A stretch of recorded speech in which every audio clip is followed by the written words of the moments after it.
శ్రోతలకు నమస్కారం. ఇవాళ మన కథ మార్పు రావాలి. రచన డాక్టర్ మజ్జి భారతి గారు. గలం జయశ్రీ. ఈ కథ ఈనాడు ఆదివారం సంచికలో ప్రచురింపబడిన కథ. ఇక కథలోకి వెళితే, దీపు, చేతు, ఏవండి, మీ ముగ్గురు ఒకసారి ఇలా వస్తే మీతో మాట్లాడాలి. పిల్లల్ని భర్తని పిలిచింది ఇందుమతి. టీవీ చూస్తున్న మోహన్, మొబైల్ ఫోన్లో గేమ్స్ ఆడుకుంటున్న పిల్లలు మేము బిజీ, తర్వాత మాట్లాడుకుందాం అనేశారు. ఇందు వైపు చూడకుండానే. తర్వాత మాట్లాడటానికి రేపటి నుండి నేనిక్కడుండనేమో అన్న ఇందుమతి మాటలకు తలెత్తి చూశారు ముగ్గురు. ఊరెళ్తావా? ఎక్కడికి? మాకు చెప్పనే లేదు. ప్రశ్నలు వరుసగా వచ్చాయి. నేను చెప్పేది జాగ్రత్తగా వినండి. రేపు నేను పీజీ హాస్టల్కి వెళ్ళిపోతాను. ఆ తర్వాత నేను పనిచేస్తున్న స్కూల్కి దగ్గరలో ఇల్లు చూసుకుంటాను అన్న ఇందు మాటలకు ముగ్గురు అయోమయంగా చూశారు. పీజీ హాస్టల్ ఏమిటి, ఇల్లు చూడడం ఏమిటి, ఏం మాట్లాడుతున్నావు నువ్వు అన్నాడు ముందుగా తేరుకున్న మోహన్. నేనిదివరకలా పని చేయలేకపోతున్నాను, తిరగలేకపోతున్నాను. అందుకని స్కూల్కి దగ్గరలో ఇల్లు తీసుకోవాలనుకుంటున్నాను అన్న ఇందుతో, నాకు చెప్పకుండానే ఇంత పెద్ద నిర్ణయం తీసుకుంటావా కోపంగా అన్నాడు మోహన్. నాకీ ఆలోచన వచ్చిన వెంటనే మీకు చెబుతున్నాను.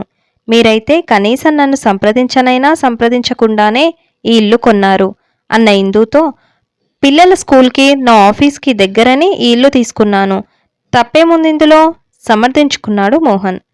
నాకు పెళ్ళై దగ్గర 25 సంవత్సరాలవుతుంది. ఎప్పుడూ మీకోసమని పిల్లల కోసమని తప్పించి నా కోసమని నేనేమీ చేసుకోలేదు. నా కోసం స్కూల్కి దగ్గరలో ఇల్లు తీసుకుంటానంటున్నాను.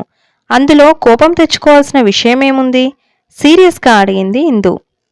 అమ్మ గొంతులోని తీవ్రతను గమనించిన పిల్లలిద్దరికీ అర్థమైంది, ఇదేదో ఆషామాషి వ్యవహారం కాదని. నేనేం చేసినా మన కోసమే కదా సమర్థించుకున్నాడు మోహన్. ఆ మనలో నేనెక్కడున్నానా అన్నదే నా ప్రశ్న అంది ఇందు. ఇదంతా నీకోసం కాకపోతే ఇంకెవరి కోసం అన్న మోహన్ మాటల్లో పసలేదని పిల్లలకు కూడా అర్థమైంది. గతాన్ని తవ్వడం నా అభిమతం కాదు. మీరెలా తీసుకున్నా ఇన్నాళ్ళు నేనందరి విషయంలో బాధ్యతగా ఉన్నాననే అనుకుంటున్నాను. నా శరీరంలో పటుత్వం తగ్గి నేను వెనకటిలా పని చేయలేకపోతున్నాను. నా గురించి నేను శ్రద్ధ తీసుకోవాల్సిన సమయం వచ్చింది. నా గురించి నేనైనా పట్టించుకోకపోతే నా ఆరోగ్యం దెబ్బతింటుంది. అందుకే ఆలోచించి మా స్కూల్కి దగ్గరలో ఇల్లు తీసుకోవాలనుకుంటున్నాను. నాతో ఉండాలనుకుంటే మీరు రావచ్చు. కానీ ఒక షరతు, నా నుండి మీరేం ఆశిస్తారో అక్కడ మీరలా ఉండాలి, సింపుల్గా చెప్పింది ఇందు. అర్థమయ్యే కానట్టున్నాయా మాటలు? అంటే ముగ్గురు ఒకేసారి అడిగారు. ఏముంది, తెల్లవారి లేవగానే మీకు కాఫీలు, టిఫిన్లు, క్యారేజ్ బాక్సుల్లో ఇంకేవేవో మీ అవసరాలు నేనెలా తీర్చాలనుకుంటున్నానో మీరు అవన్నీ చేయాల్సుంటుంది. ఒక్క మాటలో చెప్పాలంటే అందరం కలిసి పనిచేసుకోవాలక్కడ విడమర్చి చెప్పింది ఇందు. అమ్మో, నీ అంత తొందరగా లేవడం నా వల్ల కాదు. అయినా రాత్రంతా చదువుకొని లేటుగా లేస్తాం, మరి లేటుగా లేవడాన్ని సమర్థించుకుంది దీపు. నీకలవాటైన పనులు మమ్మల్ని చేయమంటే ఎలా? కాస్త విసుగ్గా అన్నాడు మోహన్.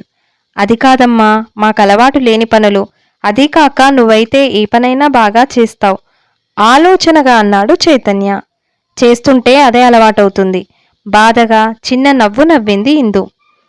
నా సంగతి విడిచిపెట్టు, పిల్లలింకా చిన్నవాళ్ళు, వాళ్ళని విడిచి ఎలా వెళ్తావు? దీపు 3rd ఇయర్ ఇంజనీరింగ్ చేస్తోంది. చైతు తొందరలో ఇంజనీరింగ్ కాలేజ్లో జాయిన్ అవుతాడు. ఇంకా వాళ్ళ వెనక ఉండి చదివించాల్సిన అవసరం లేదు. ఎలా ఉంటే మంచిదో వాళ్ళకి గ్రహింపుకొచ్చిన వయస్సు. అయినా నేను విడిచి వెళ్తాననలేదు కదా, మిమ్మల్ని రావచ్చు అంటున్నాను. పోనీ నీకంత చేయడం కష్టంగా ఉంటే వంట మనిషిని పెట్టుకుందాం అన్న తండ్రి మాటలకు అంతకుముందు జరిగిన విషయం గుర్తుకొచ్చింది చైతన్యకు. అమ్మకు ఒంట్లో బాగాలేనప్పుడు వంట మనిషిని పెడతానంటే వంట మనిషి వెనకుండి పని చేయించడమే పెద్ద పని. వాళ్ళు మనలాగా చేస్తారా ఏమిటి? అయినా వంటెంతసేపు? కుక్కర్ పెట్టేసి ఒక కూర చేస్తే సరిపోతుంది. మేమేమైనా అది కావాలి ఇది కావాలి అంటున్నామా? ఏది పెడితే అది తింటున్నాం కదా, డబ్బుల దండక కాకపోతే అన్న నానమ్మ ఒక్కరోజైనా కుక్కర్ పెట్టడం తను చూడలేదు. నీ వంట రుచి ఎవ్వరికీ రాదు. అయినా నీకంత కష్టంగా ఉంటే మేము సాయం చేస్తాంలే అన్న నాన్న కనీసం కాఫీ కలుపుకోవడం కూడా తను చూడలేదు. తన క్యారేజే కాక తామందరికీ బాక్సులు కట్టి నానమ్మకి టేబుల్ మీద అన్నీ సర్ది మళ్లీ స్కూల్ నుండి వస్తూనే వంటగదిలో దూరి అందరి అవసరాలు నోరెత్తకుండా తీర్చే అమ్మ ఎంత బాధపడకపోతే ఇప్పుడిలా అని ఉంటుందోనన్న ఆలోచనలో ఉన్న చైతన్య, ఇలాంటి ఆలోచన నీకెలా వచ్చింది? అయినా నువ్వు వెళ్ళిపోతే ఇంట్లో ఎలా? అమ్మా పెద్దది, పిల్లలింకా చిన్నవాళ్ళు అన్న తండ్రి మాటలకు నమ్మలేనట్టుగా చూశాడు. మరి అమ్మ గురించెవరు పట్టించుకుంటారు? ఒక్కరోజైనా అమ్మకెవరైనా చేశారా అంటే లేదనే సమాధానమే కనిపిస్తోంది. తనకే ఇలా అనిపిస్తే అమ్మ ఆలోచనలు? తల్లివైపు చూశాడు. కోపాన్ని, బాధని అణుచుకుంటూ ఉంది అమ్మ. అది చూసిన వెంటనే నేను కూడా నీతో వస్తాను, నువ్వు రెస్ట్ తీసుకో అమ్మా అని గదిలోకి తీసుకెళ్లిపోయాడు చైతన్య. తండ్రి కూతురు మిగిలారు హాల్లో. నేనేం చేశానని మీ అమ్మంత బాధపడాలి? బాగానే చూసుకుంటున్నాను కదా అన్న తండ్రి మాటలకు రాత్రి తాను విన్న మాటలు గుర్తొచ్చాయి దీపుకి. సుశీలకు ఒంట్లో బాగాలేదట, ఇక్కడికొచ్చి రెస్ట్ తీసుకోమన్నాను అన్న నాన్న మాటలు అమ్మ ఈ నిర్ణయం తీసుకోవడానికి ప్రేరేపించాయా? నానెప్పుడు అందర్నీ రెస్ట్ తీసుకో అంటుంటారు. కానీ పనెవరు చేస్తున్నారు అమ్మ తప్పించి? నువ్వు రెస్ట్ తీసుకో, మేం చూసుకుంటాం అని ఒక్కసారైనా నాన్న అమ్మతో అనడం తానెప్పుడూ వినలేదు. ఎప్పుడూ నాన్నకా విషయం గ్రహింపుకు రాలేదా? మరి అమ్మకు రెస్ట్ అక్కర్లేదా? సుశీలత్తకు గర్భసంచి ఆపరేషన్ అయ్యాక ఒక్కదానివి పనంతా ఎలా చేసుకుంటావు, ఇక్కడే రెస్ట్ తీసుకో అని 3 నెలలు దాటాక వాళ్ళింటికి పంపించారు. పోనీ అత్తేమైనా ఉద్యోగం చేస్తుందా అంటే ఇంట్లో ఉండే మనిషే. అటువంటి అత్తకే 3 నెలలు రెస్ట్ కావలసి వస్తే అమ్మకు అదే ఆపరేషన్ అయి ఇంకా 2 నెలలు కూడా దాటలేదు. పెట్టిన సెలవైపోయి వారం రోజుల క్రితమే స్కూల్లో జాయిన్ అయింది. ఇంట్లో పనంతా అమ్మే చేసుకుంటుంది. అటువంటిది ఇప్పుడు సుశీలత్తను రెస్ట్ తీసుకోవడానికి రమ్మన్నానని నానంటే అమ్మకి కోపం రావడంలో ఆశ్చర్యమేమీ లేదు. పోని నానమ్మ గాని అత్తగాని ఏమైనా సాయం చేస్తారా అంటే చేయకపోగా అదేదో హాస్యంలా వంకర మాటలు అంటూనే ఉంటారు. వాళ్ళ సంగతి పక్కన పెడితే తానెప్పుడైనా అమ్మకి సాయం చేసిందా? చదువుకుంటున్నాం కాబట్టి అదే పెద్ద పనని తామనుకుంటున్నారు. లేటుగా పడుకున్నాం కాబట్టి లేటుగా లేస్తున్నామని అమ్మతో అంది తాను. కానీ అమ్మ ఎంత లేటుగా పడుకున్నా ఉదయం 5 గంటలప్పటికీ లేచి పని మొదలు పెడుతుంది. మరి అమ్మకు నిద్ర, విశ్రాంతి అవసరం లేదా? అమ్మ పనిచేస్తుంటే తామందరూ గదుల్లో దూరిపోయి ఫ్రెండ్స్తో కాలక్షేపం కబుర్లు, వీడియో గేములు, నానమ్మ టీవీ ముందు. అమ్మెప్పుడైనా తనకి పని చెప్పబోతే ఇప్పటి నుండి దానికి పనులెందుకు చెప్తావు, రేపు పెళ్ళయ్యాక వాళ్ళింట్లో అదే చేయాలి కదా అంటుంది నానమ్మ. తమ్ముడికి పని చెప్పబోతే మగపిల్లాడికి పనులు చెప్తావా, నేనెప్పుడూ నా పిల్లలకి పనులు చెప్పలేదని నానమ్మ వెనకేసుకొస్తే అదేదో గొప్పగా అనిపించేది. కానీ నానమ్మ ఉద్యోగం చేయలేదు కదా. అటువంటప్పుడు నానమ్మకి అమ్మకి పోలికేమిటి? తనకెందుకీ విషయం తోచలేదిన్నాళ్ళు? అమ్మకి తమ మీదున్న ప్రేమని, బాధ్యతని ఆమె బలహీనతలుగా తాము అడ్వాంటేజ్ తీసుకున్నారా అంటే అవుననే సమాధానం వచ్చింది దీపుకి. ఒక మనిషి పనిచేస్తుంటే తామందరూ బాధ్యతారహితంగా ఉన్నారన్న భావనే దీపుకి సహించలేదు. అదే సమయంలో ఈ లోకంలో మీ అమ్మొక్కతే ఇంట్లో పని చేస్తున్నట్టు బాధపడుతుందెందుకని? ఆడవాళ్ళు ఇంట్లో పనులు చేయడం ఎప్పుడూ ఉన్నదే కదా అన్న తండ్రి మాటలకు చెప్పలేనంత కోపం వచ్చింది దీపుకి. ఇంకా ఏ కాలంలో ఉన్నారు నాన్న మీరు? ఒకప్పుడు మగవాళ్లే ఉద్యోగాలు చేసేవాళ్ళు, ఆడవాళ్ళు ఇంట్లో పని చేసేవారు. ఇప్పుడు ఆడవాళ్ళు ఉద్యోగాలు చేస్తున్నప్పుడు ఇంటి పనులు కూడా ఇద్దరూ కలిసి చేసుకోవాలి కదా. గుండెల మీద చేసుకొని చెప్పండి, మీరెప్పుడైనా అమ్మకి సాయం చేశారా? మిమ్మల్ని అంటున్నాననే కాదు, ఇందులో మా తప్పు కూడా ఉంది. మేం కూడా అమ్మ గురించి ఎప్పుడూ పట్టించుకోలేదు. అమ్మ చెప్పాకైనా తన మనసుని అర్థం చేసుకోలేకపోతే నన్ను నేను క్షమించుకోలేను.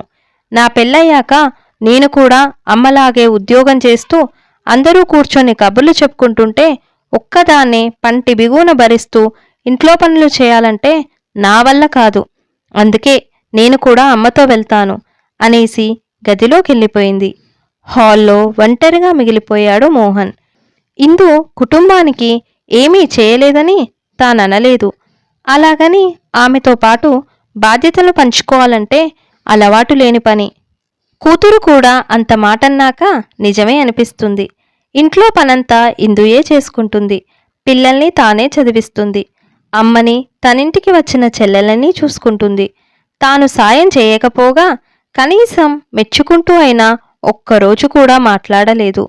కాని ఇంట్లో భార్యలకు సాయం చేసే మగవాళ్ళని గురించి ఆడంగివాళ్ళు అని తన తల్లి చెల్లెళ్ళు అనుకోవడం, కొన్ని పనులు ఆడవాళ్లే చేయాలన్న స్నేహితుల మాటలు, ఇంటిని ఇందుయే బాగా చూసుకోగలదన్న తన నమ్మకము ఎటువైపు వెళ్లాలో తెలియడం లేదు. ఇందును వదిలి ఉండలేడు.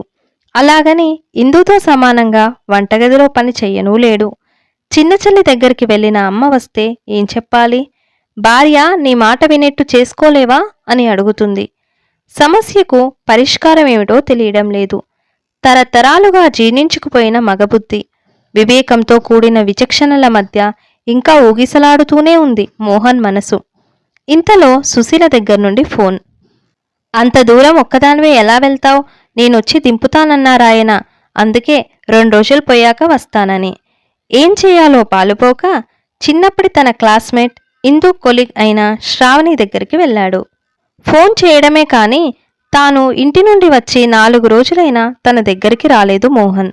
అతని మనసులో తన విలువ ఇంతేనా? కోపం, బాధల మధ్య మనసు కొట్టుకుంటోంది. అప్పుడొచ్చాడు మోహన్. మీ స్కూల్కి దగ్గరలో కొత్త అపార్ట్మెంట్ వేశారు. నీకు నచ్చితే ఒకటి తీసుకుందాం అంటూ 4 బ్రోచర్లు పట్టుకొని. నమ్మలేకపోయింది ఇందు. అపనమ్మకంగా చూస్తున్న ఇందుతో, సారీరా, నీ గురించెప్పుడూ ఆలోచించలేదు. ఇక నుండి ఈ పొరపాటు జరగదు అంటూ అది హాస్టల్ అని కూడా చూడకుండా దగ్గరికి తీసుకున్నాడు. తనలో ఈ మార్పుకు కారణం శ్రావణి ఇంట్లో జరిగిన విషయం. సుశీలని రెస్ట్ తీసుకోవడానికి రమ్మన్నానని చెప్పిన వెంటనే ఆపరేషనే 6 నెలలైంది. సుశీలకి రెస్ట్ కావాలా? అదే ఆపరేషన్ 2 నెలల కిందటే చేయించుకొని ఉద్యోగం చేస్తున్న ఇందు మీ అందరికీ చాకరీ చేయాలా? బుద్ధుండే మాట్లాడుతున్నావా? నా క్లాస్మేట్ అని చెప్పుకోవడానికి సిగ్గుపడుతున్నాను. నీతో పాటు ఇందు ఉద్యోగం చేస్తున్నప్పుడు తనతో పాటు ఇంటి బాధ్యతలు పంచుకోవాలని తెలీదా? నీ డిక్షనరీలో భార్య మనిషి కాదా? ఆమెకి విశ్రాంతి అక్కర్లేదా? ఇందు కాబట్టి ఇన్నాళ్ళు భరించింది. అదే నేనైతే ఎప్పుడో విడాకులిచ్చేద్దును. మనసులో శ్రావణి మాటలు గింగురుమంటున్నాయి. నిజమే కదా? అలవాటైన పుట్టింటికి రావడానికే ఒక్కదానివి ఎలా వెళ్తావని సుశీల వాళ్ళ ఆయన ఆలోచిస్తుంటే, ఇంట బయట అన్ని పనులు చేసుకుంటున్న తన భార్యను తానెంత బాగా చూసుకోవాలి? తానేం చేయాలో తెలిసొచ్చింది. మార్పు రావాలి. ఉద్యోగాలు చేస్తున్న భార్యలున్న భర్తల్లో మార్పు రావాలి. పనుల్లో ఆడ మగ తేడా చూపించకుండా ఇద్దరూ కలిసి పనిచేసుకోవాలి. ఇన్నాళ్ళు తాను చేసిన తప్పేమిటో అర్థమైంది. ఇందు బాధపడకుండా చూసుకోవాలి. తనకి పనుల్లో సాయం చేయాలి. ముందొక వంట మనిషిని పెట్టుకోవాలి.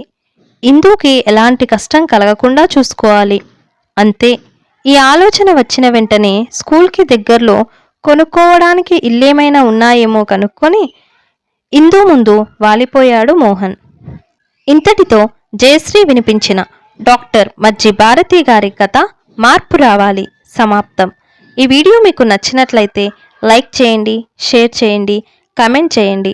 ఛానల్ని సబ్స్క్రైబ్ చేసి నన్ను ఎంకరేజ్ చేయండి. Thank you.